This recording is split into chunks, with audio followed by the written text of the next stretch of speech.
My name is Mike Fair. I'm the Director of Business Development here at Cork Technology. We just finished a facility tour, just finishing up lunch, and I wanted to share the agenda again with you guys so you know where we stand on all of it. Did you start from the second part of it? Okay. So we're going to get into a little bit of a company overview with our Vice President, Thecelli. Again, for those of you guys that just joined, Brandon Cork, one of our great sales managers, we'll be going through some of the technology trends that we're seeing in our industry. And then we've got our keynote speaker, Rita, who will be going through her presentation. We'll have a Q&A portion, and then I'll have a couple of closing remarks. We'll do some breakout sessions for those of you guys that are here if you're interested. And we'll kind of close this thing out. So thank you guys again for joining us. Hopefully you guys enjoyed the tour. Again, we think it's a beautiful facility. If you guys are ever in need of utilizing the space, you can let our marketing team know, and they can go ahead and coordinate that to you guys as well. But you know, without further ado, Vince Thecelli, our Vice President, to go through a company overview.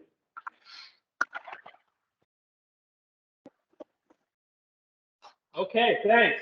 Again, my name is Vince Thecelli. I grew up in the, not in this building, but one down the street. But I've been here for a very long time. Started on the service end, building copiers, and then I ended up in sales, and now I ended up here. So, are you clicking or am I clicking? There's a clicker right there. There's a middle button. This? Yes, sir. Okay. okay. So our business was founded 66 years ago next month by my grandfather, who has the same name that I have. I'm like the sixth one. So he was born in Sheffield, Sicily, and immigrated over here when he was a kid. And he started displays office equipment out of his garage. And so this bottom picture here is actually the house that my grandmother still lives in. She's 99 years old.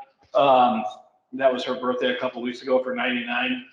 And so he actually started the business out of that garage selling used furniture, desk chairs, basically anything that he thought he could sell, he would sell. And eventually he was doing so well that they moved down into downtown displays. They love tuxedos. I don't know how many tuxedo pictures are in here, but every time he's at the grand opening, everybody wore tuxedos. So, yeah, that looks like it was Arlington Heights, that building. So we've had a couple buildings over the years. So in the late 80s, Chip, who took somebody around, and his brother Vic purchased the company from him. And then they basically, they've turned it into what it is today. And because of the growing business in the 90s, we moved into a bigger location that used to be down the street in Elk Grove, which is this top picture of all these mustard yellow cars. And then we also moved into downtown. And the top left is 500 North Wells. It still says Displays Office Equipment on the side of it, which is kind of funny. Actually, this building says Displays Office Equipment on the side of it. Actually, I think all three do. And so now we have a locker office as well. Where we go?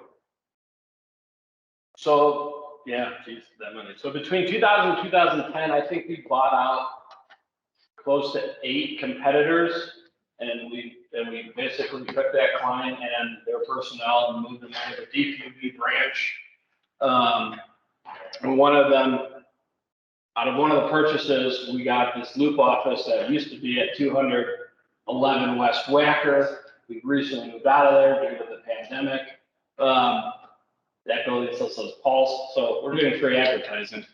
And then, yeah, it's been 6 years now since we celebrated our 60th anniversary. We had a big to-do. That was our Elk Grove showroom.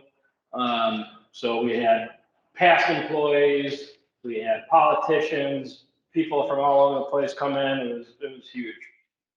So hopefully we do that again. 4 years, 70, or do you wait till 75?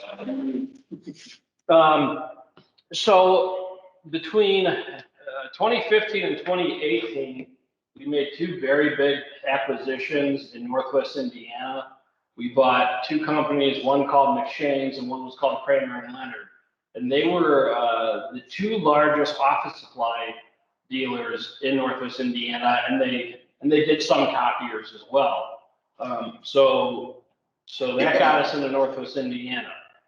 And then we were running 3 different companies, basically. We had D2E going on, we had McShane's going on, we had Kramer and Leonard going on. So at the end of 2017, we decided to change our name. And we asked all of our employees for ideas. And I think we got like 200 submissions for different names. And then a group of us whittled it down to what it is now, which is Pulse Technology. So in 2018, we did a fairly soft rollout of the new name, started adding on invoices and everything like that, so people didn't freak out. But nothing changed. Ownership is the same. We just changed the name because displaying office equipment kind of was dating us. We haven't been in displaying since like 1986, and office equipment is a subset of what we do now.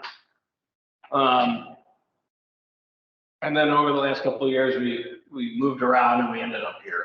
So we were in Elk Grove for probably 30 years. That building was destroyed by a tornado.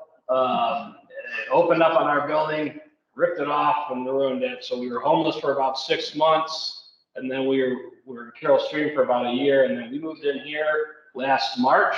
And then obviously COVID happened. So you're like the first people to really be in here. So it's cool. We're glad to have you. So these are our core services of everything that we do. Everything in this room, we sell and service. So the company, was built on the back of managed print services and copiers. And then we also do production in white formats. So we have Scott in the back. That giant machine back there is our production machine. Very marketing critical material that can be printed on that. And then we have our document management software, which is the second from the back room. Then we have some demos running in there, but that's basically digitizing your workflows. A big part of our growth and strategy moving forward, and a big part of why the name changed, was for the managed IT services. So we're a fully managed IT service shop, from everything from help desk to on-site. And then obviously dynamic and interactive video walls. So everything, again, all these monitors, everything we sell. So these video walls we sell, these touchscreen monitors, everything that we can service and provide our clients. And then other audiovisual technology for, I guess it depends. We can basically get everything. So this is cool, because we had some big changes last year, and we just found out about this 2 weeks ago or so, that we were named one of the 2021 best places to work, which is, I was floored, very appreciative of all our employees that helped us get that. I guess I'm done. And that's it. Thank you for listening.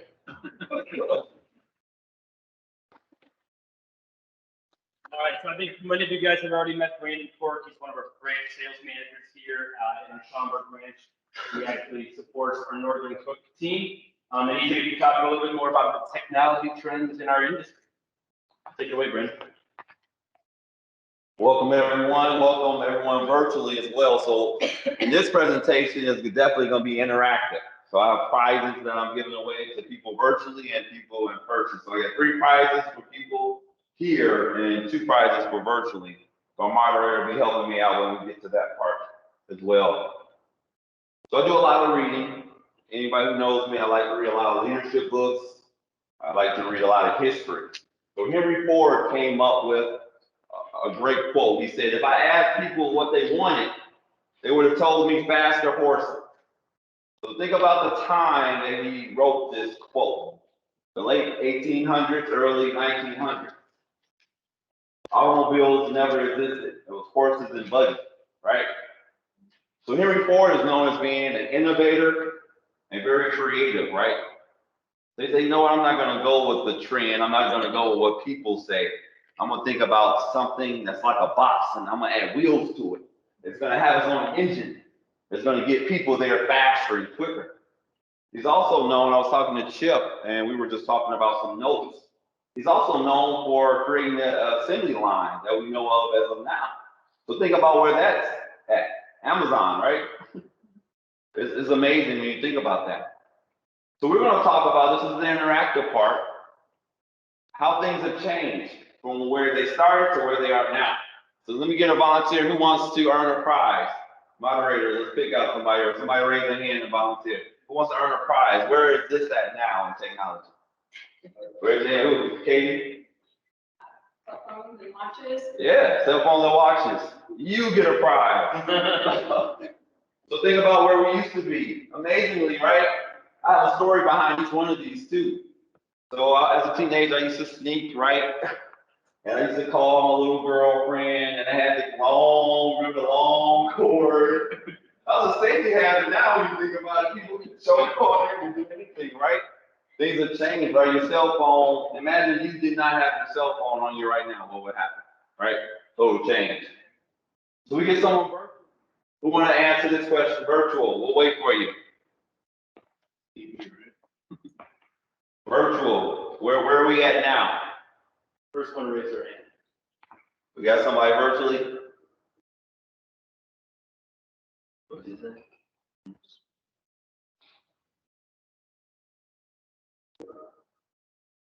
Who's that? He said smart TVs. There you go. Smart TVs, right?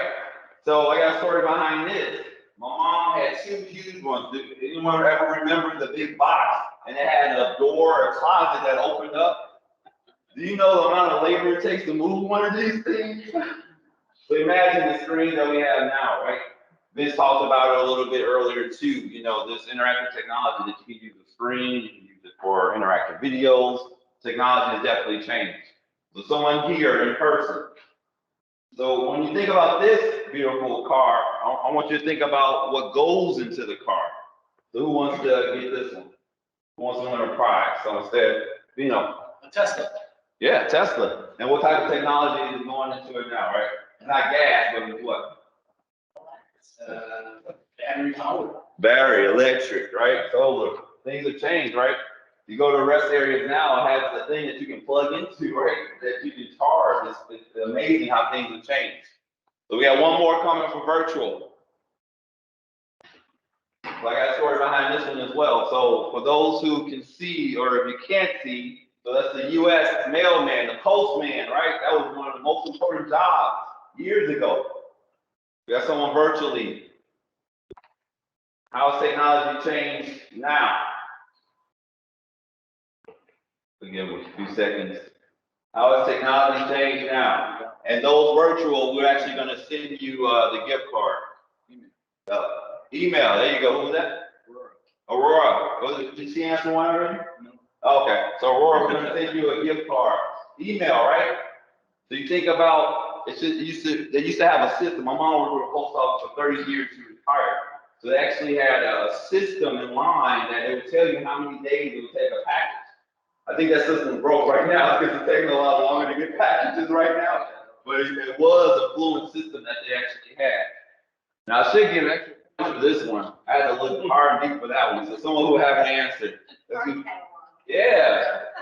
Now what system was this based off of? I'm just seeing if you know for extra point. The decimal system. There you go. So what replaced this? The computer. Exactly. Right. Google, Yahoo, everything. So I had an aunt that worked, I grew up in a library system, unfortunately, right? So that's why I like reading. And I remember, like, when I was going to school, how I used to look up reports. I either knew somebody, they had to tell me that had a lot of information, or I had to go to the library and get these encyclopedias and find what I was looking for. And now everything is at the palm of your hand. So this tells you how technology has grown over the years as well. That one went to Kim. Did you get Katie? You know, they already got theirs? Okay, good. And those virtual, we're going to mail you out yours. So technology has come a long way. So I didn't put a reference here, so I apologize. This came from Forbes 2020 panel for not-for-profits. They had a list of 9 different challenges that not-for-profits face. So one thing they talked about is long-term sustainability, and that's important, right? When you think about that, trying to make sure that your not-for-profit is going to be here for the long run, right? Unfortunately, you know, we have chambers that we talk to that's no longer here. So that's definitely important, right? Talent retention and growth opportunities. Kim, Congratulations, this doesn't apply to you right here, you were hired, so congratulations. But that is something that when people think about those jobs, right? You think about working for not-for-profits, definitely usually something that you have to be passionate about. When you're giving your time, your energy, and you're volunteering and doing that. But also too, it's something that, you know, it might not be at the high of the salary scale as well when you think about that. Tighter fixed budgets, I hear this a lot. My priorities are A, B, C, and D, but I might have to do A and B because my budget doesn't fit that. Is that something that resonates with some of you as well, not-for-profits? You have that too, Nick, sometimes? Ongoing shift, economic uncertainty. Did anybody plan for COVID that happened last year? Right? Depression, different market conditions affect what's going on. So what's some other ones, even if you work for a for-profit, what's some other challenges that might not be on here that you face? Nick, any of them, these might resonate, but any other ones that you can think of that maybe your organization or even your company might have faced too? Just these donors. So, okay. So, you want to make sure they heard. So tell me a little bit about that. Just a lot of our prior membership hasn't been updated in the past time, and we've done a very good job of the membership. Yep. So Nick talked about even donors and even some of the members, right? Maintaining that number that you might have. That's gone down. Even virtually, if you have any other challenges, please list them while we go around the room. For-profit or even not-for-profit, you know. I would say it's a density. You know, now more than ever, the ability to have an initiative and drive that. The entry point is low in terms of promoting it. Yeah. But to get people to buy into that philosophy can be tough. Yeah, buying into different philosophies, right? It'd be challenging definitely in that market for not-for-profits too. Katie, did you have one too that might not be on the list or that you might have personally?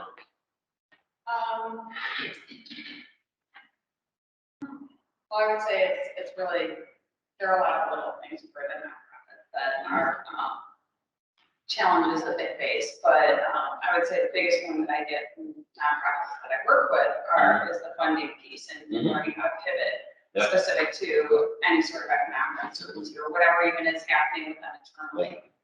Yeah, that's funny you say that. That's definitely true. Pivoting to different things that come up, it ties into 3 and 4, right? I have the joke that I always say it, and I said that's me too, Katie, was that pivot. 2020 was the word of the year, and also, hey, you're muted, right? That was a phrase that we heard all the time, right? Because people were learning how to do new things, right?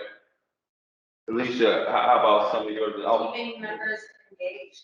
Okay. Being engaged, Right. especially now, everyone's worried about their own business. And so how do we stay relevant? Yeah. Keep engaged with the chamber and networking with Good. other people in order to stay relevant. Yeah. So Alicia actually mentioned about keeping people engaged. That's always been a challenge that you all have. And virtually, I think moderator, you have one. Yeah, from Christine Flynn, she says, lack of time to do everything that needs to be done. Yeah.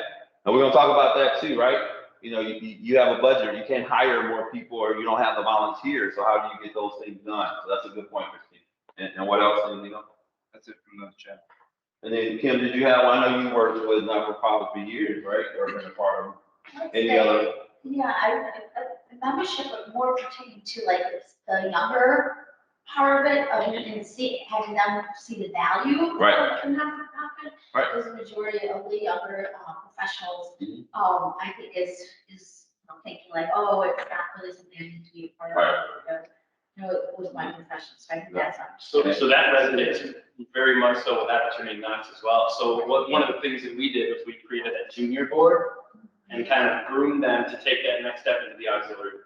And it took some time, but you do lose members because of whatever reason. They're getting married, they're having children, they don't have the time. So right on the button. Yeah, and Katie and I were part of SBA Young Professionals last night. So different ways to get the next generation involved, who's the future leader, right? And you know, even the social climate is totally different now. I read some other things and points to about even the health issue, healthcare, and even mental health of people, and that's a lot of issues as well. Any more? They good? Okay.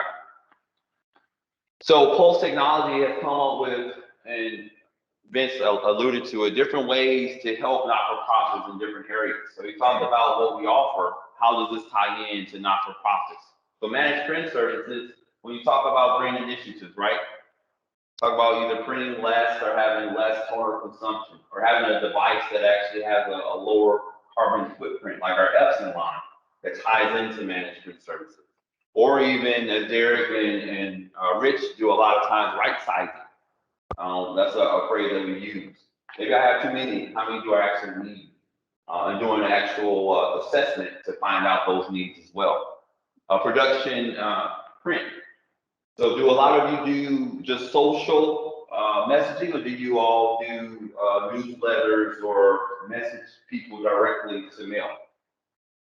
Is it social, or is it a lot social media now? Okay. And this talks about, there was some articles that came out this year and last year that print is coming back. So it talks about a lot of people want to touch it and feel it. I know my generation, because this was new to us when social media and things like this, so we were all about, oh, everything email, but it's coming back now. It makes them feel important when they have something personalized in their hand, or they can see it in the colors and things like that. Rita, you have something? No, Or you just smiling at I was me? agreeing. It's definitely coming back. Yeah. I will talk about it. Yep. Even though we don't do a monthly newsletter, that's very appealing to us in terms of, we're sure for Megan Roses Right. or for our golf hub. Yeah. That we would sometimes outsource. So, Yeah. yeah. A lot of organizations are doing the tandem approach, still doing the digital marketing, but also having that mailer, whatever it may be, people fund, and so on. It still needs to resonate, and they need to reach the mass. And people still are very reliant on the hard copy document. Document management or content management, we phrase it now. So a lot of us have those documents that we have to have, right? Or the pieces of paper, and we always have them, right? But where do those pieces of paper go? Why do we print it? Where does it go? Where does it need to go? Those are 3 questions that you have to ask yourself. And what you do with it? Where do you store it? How long do you have to keep it? Some of you all have important information that comes from donors, members, and things like that. How do you keep that information secure? How do you keep visibility to that information? So that's a lot of what we talk about when we talk about content management and workflow automation, or digitizing your cabinets that you have as well. And that's a lot that we tie into not-for-profits. Vince talked about it as well, managed IT services, right? Who's securing that information? A lot of people are working from home. We've been on a lot of chamber meetings, and the executive director's been at home, or not-for-profits been at home. Is that information secure? Are you secure at home? So you show that you're less secure at home than you are at a business. Because now you're going through a less secure line to get into, so it's another back hole for your information and security. So definitely important when we talk about that avenue too, for not-for-profits. And then Vince, we talked a lot about dynamic and interactive walls. How do you do your video conferencing? How do you do your tours? Do you have any information that would attract people when they're looking at this line as well as technology? So who has been to the doctor recently? Just raise your hand. I don't need to know why you went. Right? Who's been to the doctor? So imagine you going to the doctor. Let's set the scene. I say, you know what, Kim, my head is hurting, Dr. Kim. And actually, my dad's doctor is Dr. Kim. So, Dr. Kim, I'm going, and my head is hurting. Hopefully, you don't have a doctor that's just prescribing you medicine, right? They want to talk to you, have a conversation, right? Let's talk about it. When is this happening, Brandon? What did you eat last night? How often is it happening, right? Kind of walk you through that path. And our process is similar to that. We have a process in place that we have a roadmap. We want to find out more about you, find out more about your situation, or not-for-profit. Every not-for-profit might not be the same. We want to do more of a discovery and assess what's going on. So that's where that assessment phase comes in. And then we want to make sure it makes sense, because you all said you have tight budgets, right? So we want to do an ROI, or return on investment, to make sure it's even worth your while. We'll give you a cost evaluation. Then we tie that into validation, make sure we're all on the same page before we give you a proposed solution. We implement what we put in place, and we follow up to make sure those things are going well. So just like going to the doctor's office, we do the same thing as well. So Dr. Cork and Dr. Espinoza and Dr. Johns are here to help you as well. So as we go through, we talk about technology, and you can see how things have changed. So we do have things in place, and I'm excited, we're eventually going to get to talk about the development plan and other ways that we can help you out as well. Did you all have any questions? Any questions online? Like I said again, there's something. Oh, it's you. All right, well, thank you all for your time. Appreciate it. Thanks so much for that. So we kind of put you guys through the ringer a little bit, right? We took you on a tour, talked to you a little bit about a company overview of Pulse Technology, right? Talked a little bit about technology trends. And really the reason that we're here today is to learn a little bit more from Rita, right? With your experience, 40 years in professional development, right? Being able to be a consultant to nonprofits, assisting your clients in various ways. Having a plethora of Chicago clients and national clients, and affiliations with many associations and different, sitting on the board of directors on a couple areas. I think you're secretary of one of the boards as well. Yep. And I kind of took a little snippet from your bio. It's funding empowers their clients to build and sustain donor relationships that will ultimately build fundraising capacity. And that's really, I think, what we're all here to learn a little bit more about is how do we navigate, how do we build a strategic approach, how do we facilitate best practices, strategic plans, and also build that annual financial resource. So without further ado, I'd like to welcome, with a round of applause, Rita Galowich and Fundraising.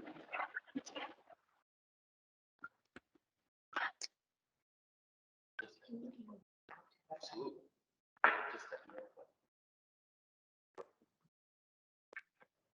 Good afternoon. Now it is afternoon. And I just have to share with you.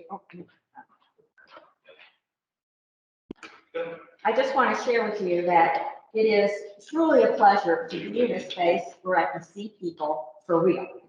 So I was sharing with some of the staff from Pulse that yesterday I had a great opportunity. I was with a potential client and actually went to their office, got a tour of their facility, and got to meet some of their staff, and it was wonderful to be able to do that. I felt like the old times are finally returning. So this is my second day of getting out into the world and being with lots of different people. And so I'm most appreciative, and I want to thank Pulse for having put together this great opportunity for all of us here today. I received a call from one of the staff. It might have been Melanie, but it might have been then Brandon hooked in. And they were trying to sell me some more equipment in my office because I do work with Pulse for my technology in my office. And I said, you know, talking about budgets, I'm on a really tight budget. So I literally had almost no income during last year. And that meant I was not going to buy any equipment, none.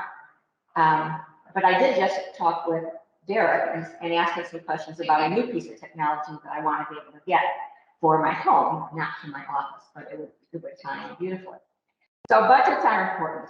And, you know, we're here today and we have a lot to talk about. So I really want to kind of get down to business.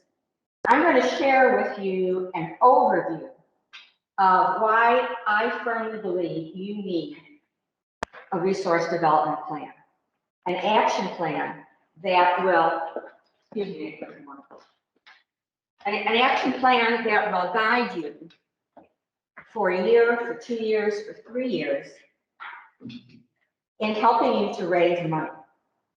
And so let's talk a little bit about a development plan. What is it?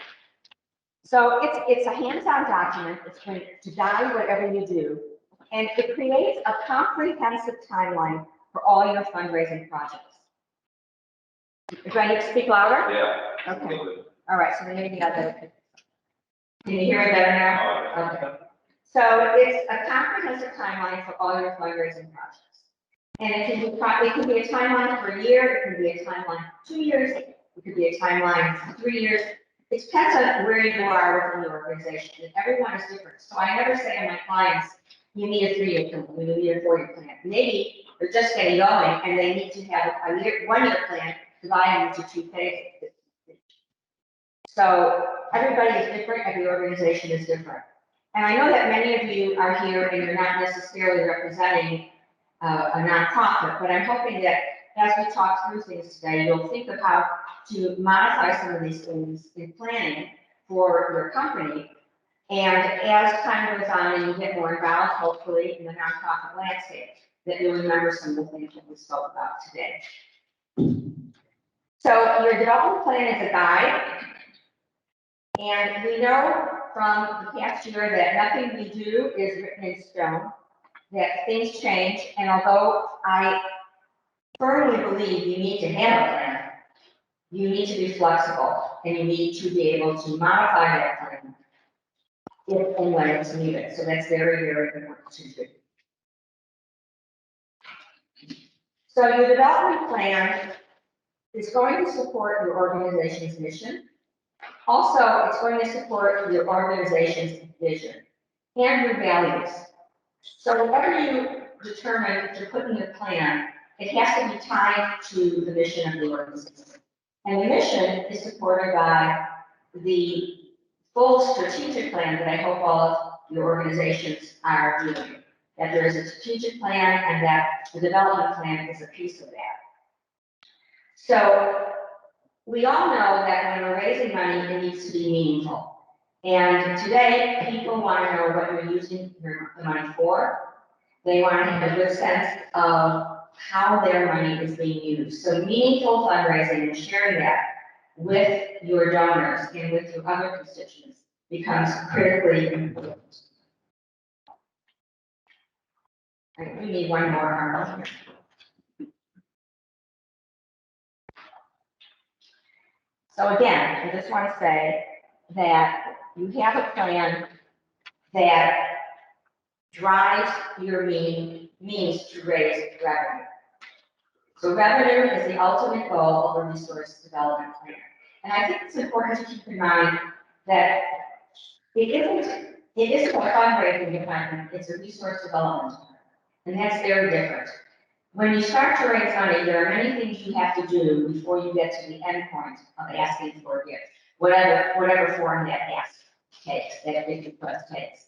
So there are lots of things that you have to do to get there, and they need to be represented in your.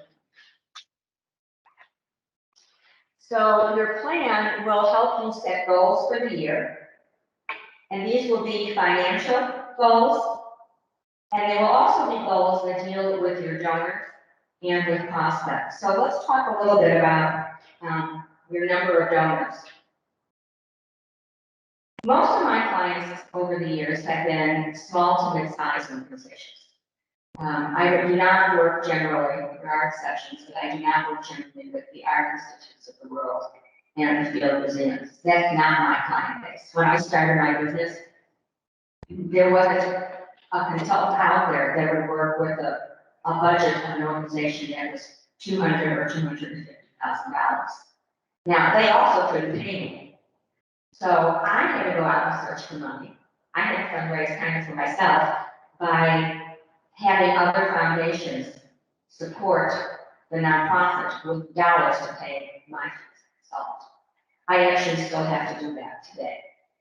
Especially now I'm seeing them having to do it more than I had been for a while because of the resources lacking in the not-for-profit area. So when you have donors, you need to look at your donors in 3 different ways. And this needs to be part of your plan. You have donors who give a gift to you consistently every year. Those are your repeat donors. They're wonderful donors. You love those donors. You want to do lots of good things for them. We're going to talk about that. Then you have your new donors. So if someone gave you their first gift, well, you want to keep those donors.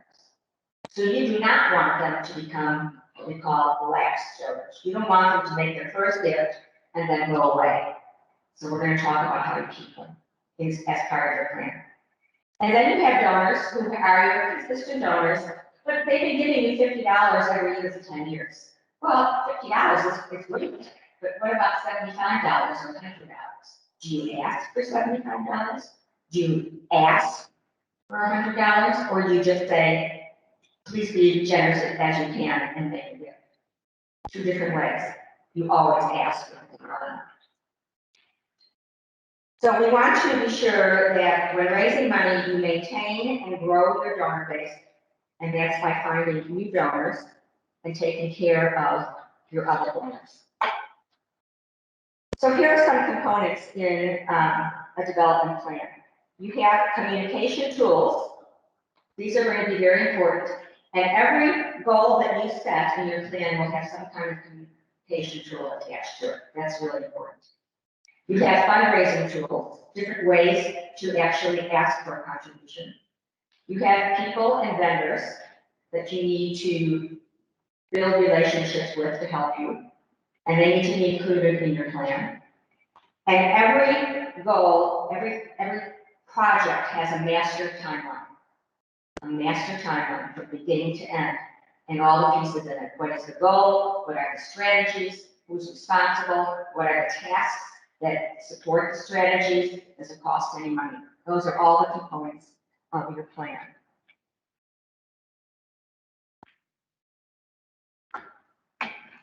So before, you remember I said that you have donors and you don't want to lose them. You don't want them to be lapsed donors. What do? Just keep asking them for money? No. What you want to do is you want to be sure that you're communicating, one of your tools, that you're communicating with donors between the times that you ask them for a contribution. So that can be done in writing. It can be done via social media. It can be done through your website. It can be done through any kind of print materials that they see. It's very important that a donor receives at least 2 communications from you before they are asked for another gift. So if you ask them for a gift at the end of the year and you're going to ask again in the springtime, from December to May, there has to be at least 2 communications that support your mission and your vision and tell people what they did. So communication, stewardship is extremely important to maintain your donor base. And your plan has to list the various ways you're going to communicate with these donors. So if you have donors that are major donors, and let's just assume that a major donor in your organization is $1,000, that would be a major donor. For most of my clients, which are small organizations, $1,000 is a significant gift. So you want those major donors to be taken care of very carefully.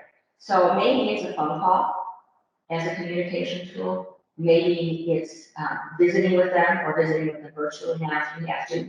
So your major donors have a different way of communication than others, but they still need to get basic information on your organization on a regular basis. And then you maybe have modest donors who are giving you smaller gifts. So the way you invest in them is similar, but they may be getting more email information from you because you want to invest your budget money appropriately with the kinds and sizes of gifts that people are making, but you don't want to skip any of them. So in your plan, you need to decide, okay, for my major donors, I'm going to communicate by these 3 methods, A, B, C. For my donors of $50 to $100, I'm going to communicate in the following ways, A, B, C. And who's responsible for those communications? Who's going to write those communications? All those things have to be put into your plan. And then you have your prospects. So prospects are people that have not made a gift yet, as you all know. They're just people out there that have some interest in you that you perceive, but they're not making a gift.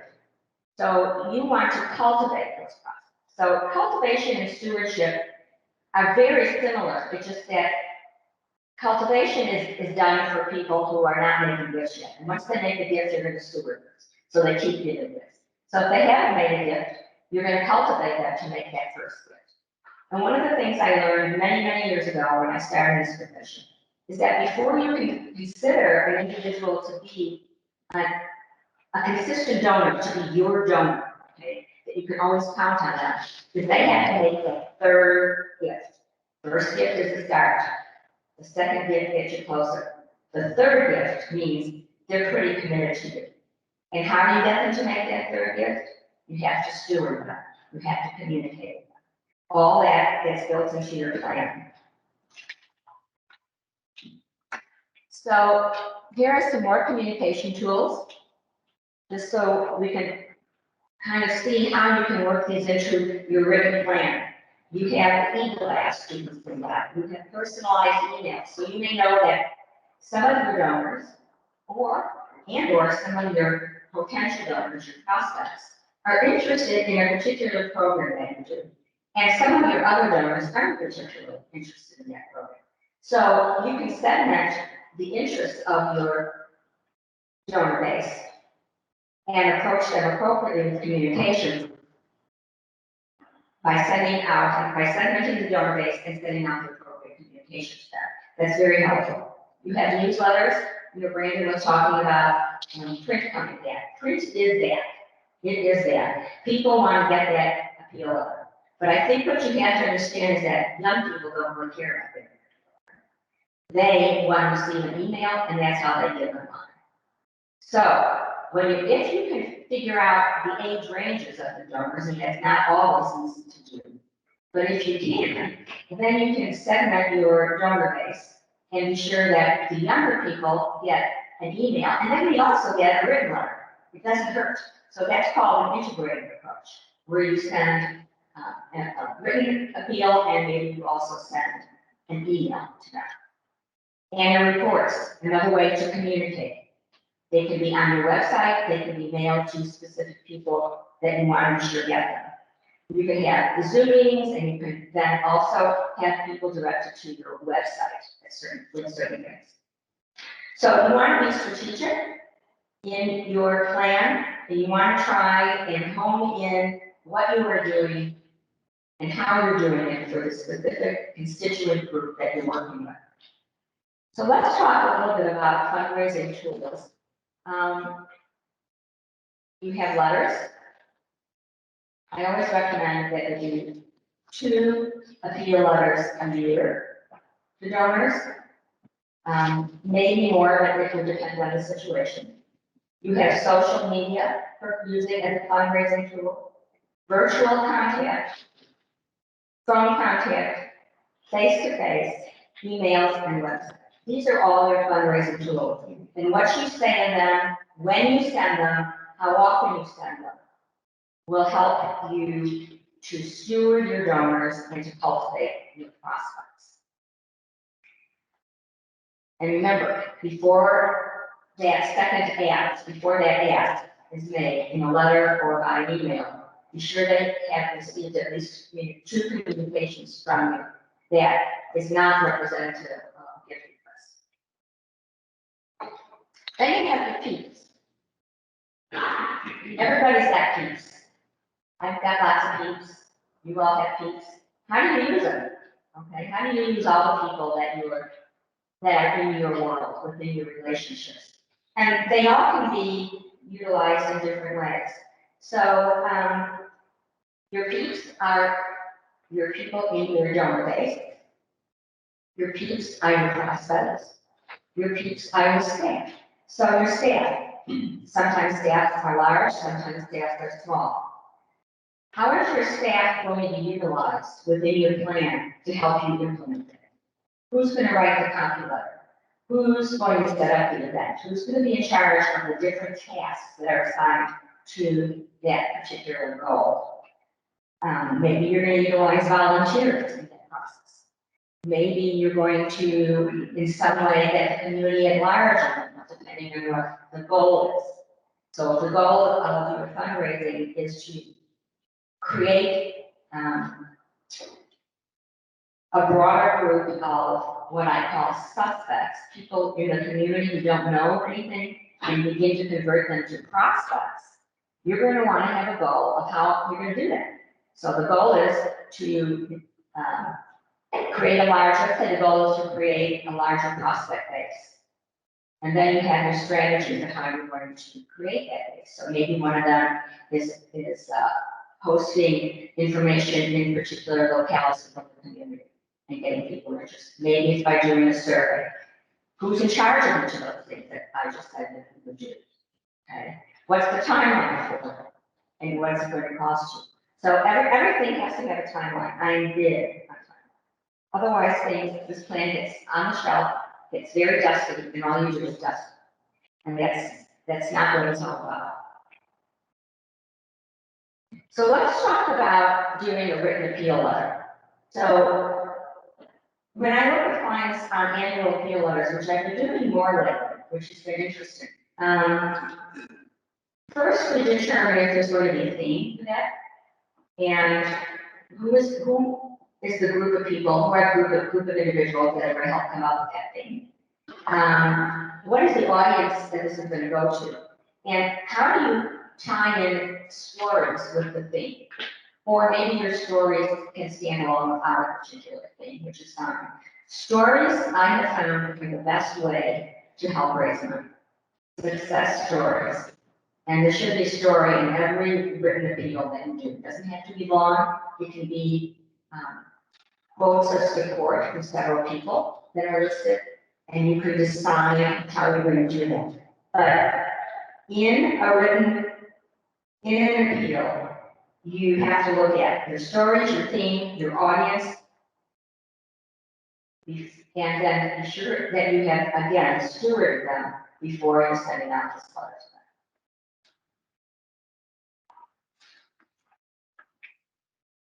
I have a question, Rita.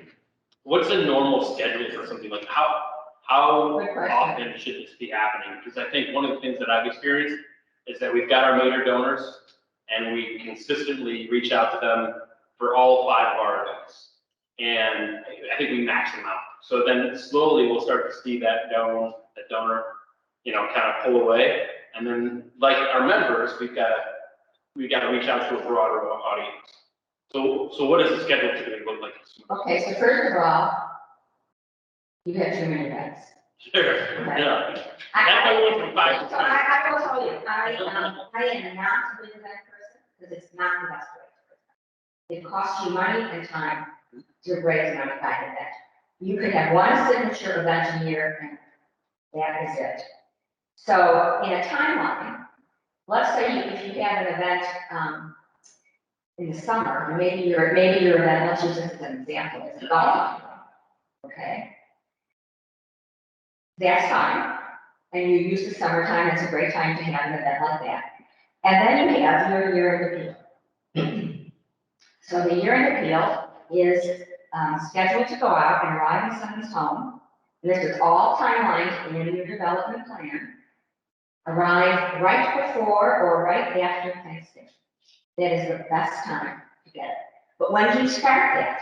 You're not starting it in October, guys, because it's never going to happen in October to November. You're starting it in July or August. You might even start in June. Why? Because you have to determine what your theme is for that letter. What are you raising money for? Is there a specific project that was in the organization's strategic plan that needs money, and so you have to raise money for that as part of your development goals? So you start in let's say July, and you create your theme, you have to write a copy. Let me tell you that it takes forever to write that darn copy. Everyone wants a hand in it, you're going to sign it to one person. And then other people can review it for comments and edits. So you have to write your copy. You have to determine who is getting the letter. You have to research and determine whom you're going to, how much you're going to be asking each person that receives a letter for their gift. So you may recall earlier in our discussion, I indicated that you always ask for an amount in the letter. So that's where your segmentation of your donor base is going to be. You are going to say that people who gave me $50 last year, this year, I'm going to ask them for $75. People who gave me $100 last year, maybe I'm going to ask them for $100 or $150. So you try and put in your groups and come up with the actual breakpoints for them. Why are you doing this? Because you're always trying to increase giving. It doesn't mean they won't give, that they will always give it when you've asked, but if you don't ask for that, the chances are you never will increase. So, writing who writes the copy, and also you might want to do some of the fundraising by email. You might want to combine it with Giving Tuesday, which happens at the end of the year. So I've given webinars on how you combine year-end appeals with Giving Tuesday. Because for a while, and it still does happen, people were concerned that Giving Tuesday undermined the ability to raise year-end dollars because people gave to Giving Tuesday, when they got their appeal letter or appeal email at the end of the year, they don't give it to Giving Tuesday. Giving Tuesday was in November. So how do you combine those two? How do you get them to support each other? All of that has to be indicated in your plan. So it's interesting you brought up Giving Tuesday as well, because we work with Coleman Foundation, and then they were able to provide us with a match. With the challenge grant? Yep, so we had that campaign leading up to Giving Tuesday, had a match from the Coleman Foundation. And like you said, 5 was too many, so now we've gone from 5, well, with COVID, we're only down to 1 virtual event. But we had 3 events and they were staggered. So April was our gala, September was our large festival, and then January we had a small chili cook-off thing. And we eliminated the ones where we weren't really able to bring in as many funds. We were still breaking even, but nothing really, no. So we raised a real important point. Sometimes it isn't the dollars you're bringing in, so it's not a fundraising event. It's an event that we sometimes call fundraising. So that's the kind of event that you want to invite people to who you want to become donors. Okay, so you're inviting prospects or your suspects to that. The purpose is not to raise money, but it's a way to cultivate and get them to make a first written gift so they are beginning to become a donor to you. So you do have to determine if an event is not generating money, but there's been an interest in it. Is this an event that I should keep, but I'm not budgeting to raise money? This is an expense for the department, and that's okay. That's okay to do. If in the long term, as you keep track of it, you're seeing that you're gaining new donors from that event, and that they are being retained and retained. So I'd be curious to hear from the group, especially if you guys are sitting on some of the committees for some of your events, of what that campaign looks like and what type of events you guys actually are contributing to. Anybody want to volunteer on some of their efforts in that regard? Anybody? Which of you do, how many of you do golf live? That's always very popular. So when you look at the gross, and you look at the net, are your expenses no more than a third of your gross? And I'm being generous. Yeah. If any expenses for any event are running more than that, you need to sit down. I'm not saying get rid of the event. I'm saying you need to sit down and analyze it and determine if there's a better way to do it.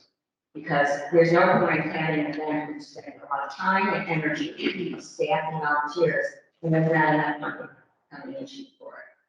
Because one of the things that we never consider as an expense is your time. You know? So we need to talk about that, right? Because that was one of our events that we eliminated, was the golf outing. The most fun time of the year. Yeah. Right? We had a phenomenal, we put a lot of effort into it, and the return wasn't where we needed it to be. And even as a fundraising event, we couldn't put the pieces together. So. Yeah, people came because, you know, the people that come to a golf outing like to play golf. So they don't, a lot of them don't care who it's for, it's an opportunity. And their best friend asks them who's on board. And so they say, sure, I'll do that, and they do it. But are you really raising money? So, remind me if I forget what I think is the best way to go about it. Let's look at this chart first. So this is a piece of what a plan looks like. Okay, it's a piece. So on this piece, it has a goal. And this goal in particular says that this organization wants to reduce its number of lapsed donors. Those people that gave to you last year or 2 years ago or 3 years ago, but haven't given to you since. Okay, that means that you didn't do something that they wanted. You didn't keep communicating with them. You didn't keep stewarding them. Okay, so that's the goal. They're a warmer prospect for you, and I'll call them a prospect because they're last, so just for ease of communication, than trying to convince someone who never gave a gift to give that person. Okay, so they're warmer. They're warmer for you. So what are you going to do? Well, first, your strategy, at least one of your strategies, is going to be that you're going to create a comprehensive stewardship program. Why? They're lapsed. They've forgotten about you. How are you going to get them back into the groove here? How are you going to get them to pay attention to you once again? Okay. So then you have your tasks. What are the 2 or 3 or 4 or 5 or 20 tasks that you're going to set up to support the goal of reducing the lapsed donors? So you might do, one, you're going to identify donors who have been lapsed for 3 years. That's task number 1. You got to identify who they are. And then maybe the second piece of it is that you're going to write a communication piece for each communication with these individuals.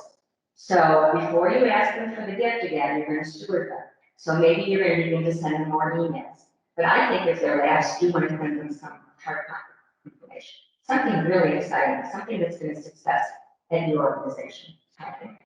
And then you want to have a time frame for each of the tasks. So what part of the year is this going to happen?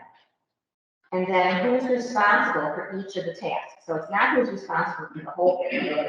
Probably if your organization has a director of development, they're the ones that are ultimately responsible for the whole thing. But for each task, there will be one person that's dedicated to that task. And then what's the cost? So you need to manage your costs throughout the whole thing. And then that is a way for you to measure its success at the end.